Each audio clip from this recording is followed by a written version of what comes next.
Son autre mensonge, un thriller psychologique Stella Fall, tome 2, écrit par Eva Strong, lu par Caroline.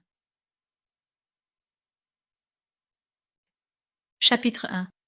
Stella Fall leva son pistolet d'une main tremblante. La sensation de la crosse de l'arme dans sa paume lui paraissait étrange. La cible à silhouette humaine, placée à une distance de 10 mètres dans le stand de tir, semblait impossible à atteindre, même en la fixant de ses yeux bleus métalliques plissés. Une peur paralysante la submergea à l'idée de ce qu'elle s'apprêtait à faire.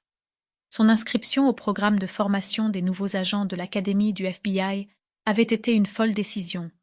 Il s'agissait aujourd'hui de sa première séance d'entraînement aux armes à feu depuis son arrivée à Quantico il y a 2 jours. Elle avait l'impression que cela dépassait complètement son champ d'expertise et qu'elle ne serait jamais à l'aise avec ça. Elle n'aimait pas les pistolets et en avait peur. Il lui rappelait des souvenirs qu'elle ne voulait pas revivre. En ce moment même, la voix moqueuse de sa mère résonnait dans sa tête. « Tu n'arriveras jamais à rien. Mets-toi ça dans la tête. Tu es comme ton père, et regarde ce qui lui est arrivé. » Elle se souvenait de son père qui rentrait du travail, puis enlevait sa veste et posait sa ceinture de pistolet avec un soupir fatigué avant de mettre l'arme sous clé.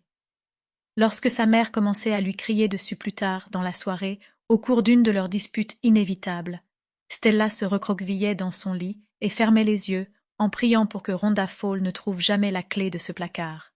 Son père avait-il fini par retourner sa fidèle arme de service contre lui-même? Avait-il pris la voiture pour se rendre à un endroit où il savait qu'on ne le retrouverait jamais pour mettre fin à 16 jours? Était-ce la raison pour laquelle il avait disparu? Il s'agissait de la plus grosse angoisse de Stella, celle qui l'amenait à faire de terribles cauchemars, et la raison pour laquelle elle ne s'était jamais intéressée au pistolet. C'était aussi probablement la raison qui l'avait poussée vers le domaine de la psychologie, où les mots pouvaient avoir plus d'influence sur le dénouement d'une situation qu'un morceau de plomb lancé à pleine vitesse. Elle sentit le regard de Carrie sur elle et entendit l'agent stagiaire émettre un rire moqueur. Carrie faisait partie du groupe des nouveaux admis au programme et était arrivée à l'académie en même temps qu'elle. Lorsque Stella était entrée dans le dortoir avec ses bagages, Carrie était assise dans le petit salon à bavarder avec 3 hommes.